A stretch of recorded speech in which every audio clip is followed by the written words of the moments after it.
The PKK's aim is not democratic autonomy in the region, but an independent communist Kurdistan.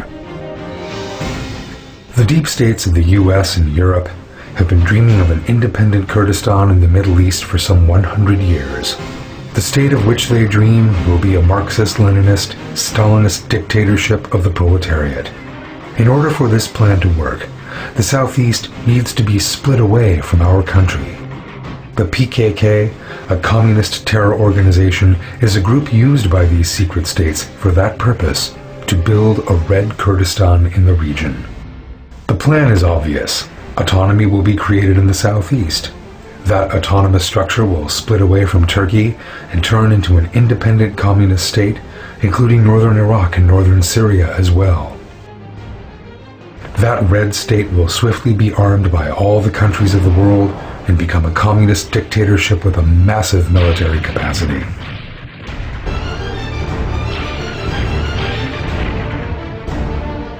That structure in the region will not, as some circles insist on maintaining, be democratic and peaceable.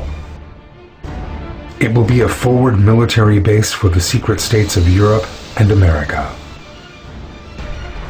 But what is the real aim behind the world's secret states' dream of building an independent communist Kurdistan? The aim is to erect an obstacle of the Antichrist against the Islamic Union. The American secret state wishes to use the PKK as Gog and Magog in order to bring about Armageddon. That will be a disaster which will turn the whole region into a bloodbath.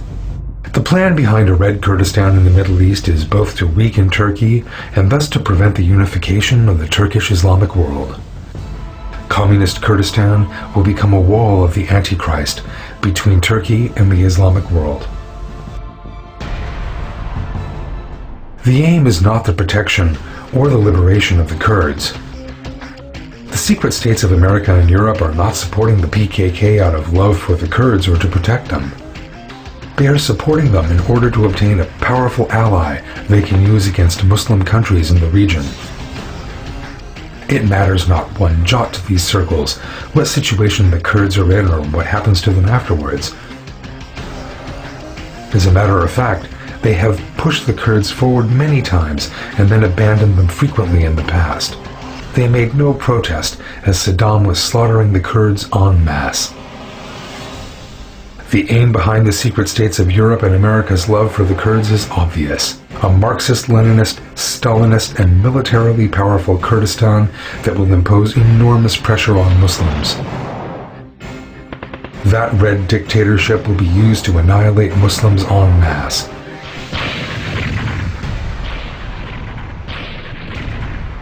It is for that reason that it is absolutely essential to declare a national cultural mobilization against the PKK in order to prevent the Middle East from drowning in a red sea of blood.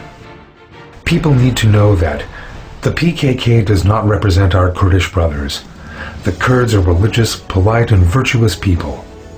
The PKK is an irreligious, godless terror organization that rejects the concepts of moral virtue and family. It is impossible for the immaculate and devout Kurdish people to line up behind the PKK. It is unacceptable for the needs and the rights of the people living in the region to be left to the mercy of such a despotic and aggressive organization as the PKK on the pretext of strengthening local administrations. The PKK is a Marxist-Leninist, Stalinist organization, one that, as its ideology requires, allows nothing that deviates from its own ideas. It will be impossible for any other party or civil society organization to be active in the region.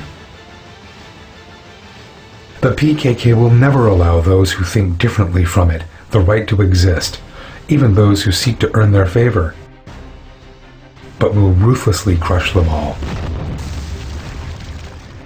The Turkish state must bear these facts in mind and assume a clear attitude against any proposals that would leave our Kurdish brothers in the hands of the PKK, particularly demands for the release of Öcalan and for autonomy. It is unacceptable for any person of good conscience to abandon the Kurds, who had been oppressed by the alleged Ergenekon organization for decades, to a repressive Marxist-Leninist, Stalinist regime. The Western secret states are no friends of the Kurdish people. These bodies, which remained silent for years as Saddam and Assad persecuted the Kurds, are now deceptively trying to give the impression of supporting them. These circles' sole aim is to use the godless, bookless PKK to build an independent communist Kurdistan in the region. The countries of the entire region must be on their guard against this stratagem. This plan to set Muslim against Muslim can be thwarted through an intellectual rebuttal of the PKK's ideology, raising young people's awareness against Darwinism, communism and materialism, and fully embracing the Quran and through Islamic unity and the system of the Mahdi. By the leave of God, this century will be one in which the PKK will be consigned to a mere footnote in the history books, and a century in which the truth shall prevail.